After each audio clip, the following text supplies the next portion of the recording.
Hello to everyone. I'm Kajal, MSc student of microbiology. Today I'll tell you all about the nitrogen. I'll discuss a few of the things about the nitrogen cycle. So let's start. So before this, I'll tell you that if you like this, then please like and just uh, share with friends as well. Okay. So the nitrogen cycle, this was originally formed in the hearts of stars through the process of nuclear fission. When ancient stars exploded, they flung nitrogen-containing gases across the universe. So when the Earth was formed, nitrogen gas was the main ingredient in its atmosphere. Today, the Earth's surface is about 78% of nitrogen, 21% of the oxygen, and about 1% of other gas. So this is an ideal balance because too much oxygen was actually be toxic to cells. And so in addition, if we talk about the oxygen is flammable, nitrogen on the other hand is inert and harmless in its gaseous form. So however, nitrogen gas is not accessible to plants and animals for use in their cells. So here we will discuss how this nitrogen plays a vital role in the field of biochemistry, in the field of chemistry of life, and how it gets from the atmosphere into living things, and then we'll back again step. So firstly, the first steps I'll discuss is the nitrogen cycle steps. Of first step is the nitrogen fixation. We'll discuss the part of the process.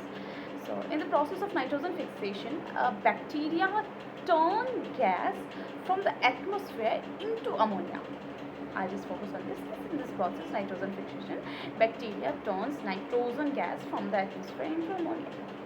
So, these nitrogen fixing bacteria are often called diazotrophs. Diazotrophs. These have an enzyme which is called nitrogenase, which combines nitrogen atoms with hydrogen atoms. So ammonia is a nitrogen compound that can dissolve in water and is easier for other organisms enzyme to interact with. So interestingly, the enzyme nitrogenase can only function when oxygen is not present in anaerobic condition. So as a result, organisms that use it have had to develop oxygen-free compartments in which to perform their nitrogen fixation. So common examples of this nitrogen-free compartment, if I tell you, that is the rhizobium nodules, which is found in the roots of nitrogen-fixing legume plants. Uh, this is oxygen free. And second is like a nitrification. So if I tell you about the nitrification, so nitrification what happens? A host of soil bacteria participate in turning ammonia into nitrate. Nitrification means ammonia turns into nitrate, right? There are two types of bacteria which is involved. That is one is the nitrococcus, nitrosomonas. Both are the same. Means and another one is a nitrobacter. So it is an yeah both. So the form of nitrogen that can be used by the plants and animals. So there are two steps. So two different bacteria, which I told you the name. So these bacteria don't convert ammonia from plants and animals out of the goodness of their hearts. Rather, they are chemotrophs, which means like chemotrophs, so who obtain their energy from volatile chemicals by metabolizing nitrogen along with oxygen. So they obtain energy to power their own life process. So the process can be thought of as a rough, means as much as less efficient, analog to the cellular respiration, which is performed by animals, which extract energy from carbon hydrogen bonds and use oxygen as the electron acceptor. So yielding carbon dioxide at the end of the process. So like yeah, so what happens like ammonia into nitrites into nitrate nitrate. So NO4 minus when in the presence of this the bacteria which I tell you, it's nitrosomonas, it converts into nitrites, then by the nitrobacter it converts into nitrate. So the process, so nitrates, the end product of this vital string of bacterial reactions which can be made artificially and is the main ingredient in many soil fertilizers. So you may actually heard some fertilizer which is referred as it was nitrate fertilizer by pumping the soil full of nitrates. nitrates. So such fertilizers allow plants to grow large quickly, without being dependent on the rate at which nitrogen fixing bacteria do their jobs. So interestingly, high energy of environments such as lightning strikes and volcanic eruptions can convert nitrogen gas directly to nitrate. So, but this doesn't happen nearly even enough to keep modern ecosystems healthy on its own. So, if I talk about the next, that is assimilation. In nitrogen assimilation, plants finally consume the nitrates which are made by soil bacteria and use them to make nucleotides, amino acids, and other vital chemicals for it. I mean, assimilation has a basic process of converting these inorganic nitrogen compounds into organic nitrogen compounds. Because many of the plants and animals are unable to absorb that inorganic nitrogen compounds, so it has to be converted into the organic nitrogen compounds. Then it's easy to function, like in the form of amino acids, amides, etc. So plants take up nitrates through their roots and use them to make amino acids and nucleic acids from scratch. So animals that eat the plants are then able to use amino acids and nucleic acids in their own cells, as I told you just in their own cells. So yeah, and next is ammonification. So ammonification, if I tell you, then what happened, like nitrogen from the atmosphere into the cells of plants and animals, and that is ammonification, is because there is so much nitrogen in the atmosphere, as we all know. So it may seem that the process could stop there, but the atmosphere's supply is not infinite, and keeping nitrogen inside plant and animal cells so would eventually result in big changes to our soil, our atmosphere, and our ecosystem. So fortunately, that is not what happens in a robust ecosystem like ours. So anywhere that energy has been put into creating an organic chemical, there is another form of life that is waiting to extract the chemical. There is another form of life, that is the like energy by breaking those chemical bonds. So a process called ammonification is performed by soil bacteria, which decompose dead plants and animals. So during this process, these decomposers break down amino acids and nucleic acids into nitrates and ammonia, and then release those compounds back into the soil. So there, the ammonia may be taken up again by plants nitrifying bacteria. Alternatively, the ammonia may be converted back into atmospheric nitrogen through the process of denitrification. So what is denitrification? So that is in the final step of nitrogen cycle, anaerobic bacteria can turn nitrates back into nitrogen gas. Means this process, like the process of turning nitrogen gas into ammonia, must happen in the presence of, so in the absence of oxygen. This is an anaerobic process, because this process occurs by processed by the anaerobic features of bacteria, which has like we have like Bacillus pseudomonas. So these bacteria are involved in this reaction. So as it often occurs deep in the soil or wet in environments where mud or muck keep oxygen at bay. So in some ecosystems, this denitrification is a valuable process to prevent nitrogen compounds in the soil from building up to dangerous levels. So why this nitrogen cycle is important? If it is this much.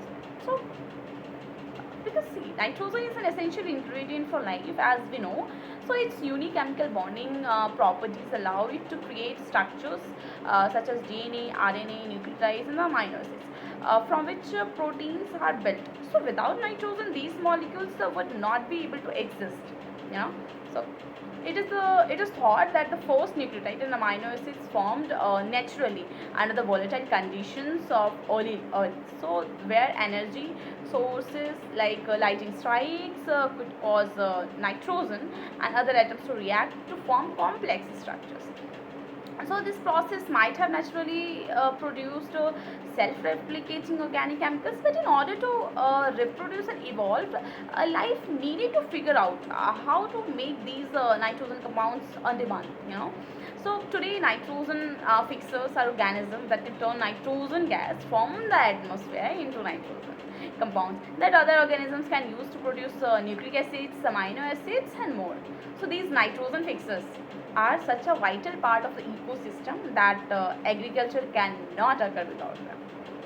So ancient peoples learned that if they did not alternate growing nitrogen consuming crops with nitrogen fixing crops, their farms would become fallow and unable to support growth. So today most artificial fertilizers contain life-giving nitrogen compounds as their main ingredient to make the soil more fertile.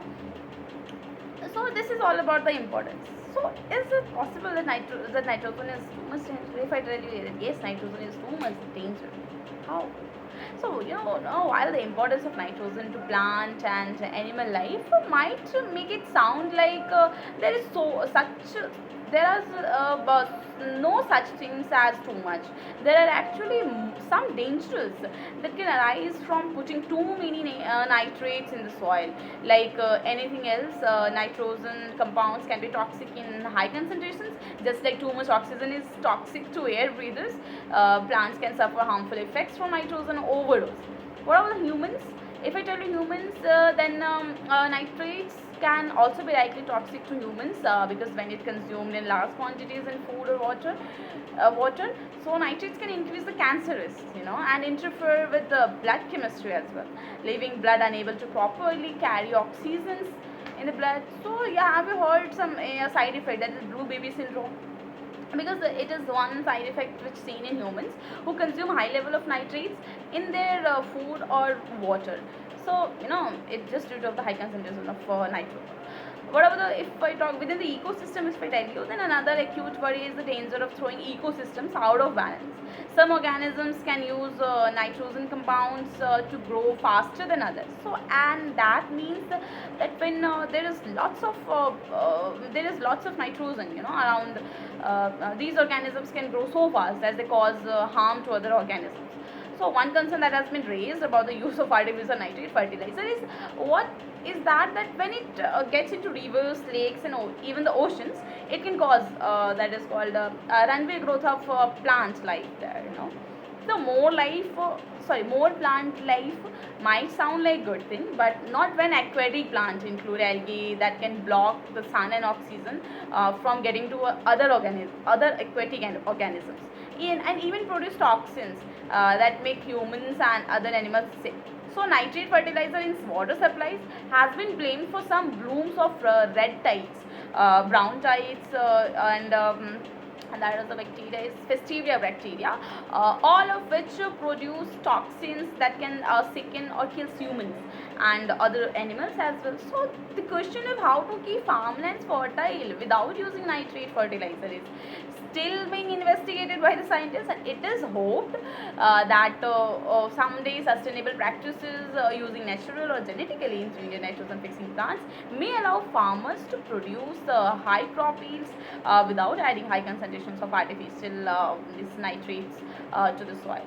So that's all about the nitrogen cycle from my side. So thank you very much to every one of you to listen it, and if you liked it, then please just subscribe, like, and if you think that it is informative and beneficial, that should like get connected with everyone, then just kindly share with the friends as well. Thank you very much to everyone.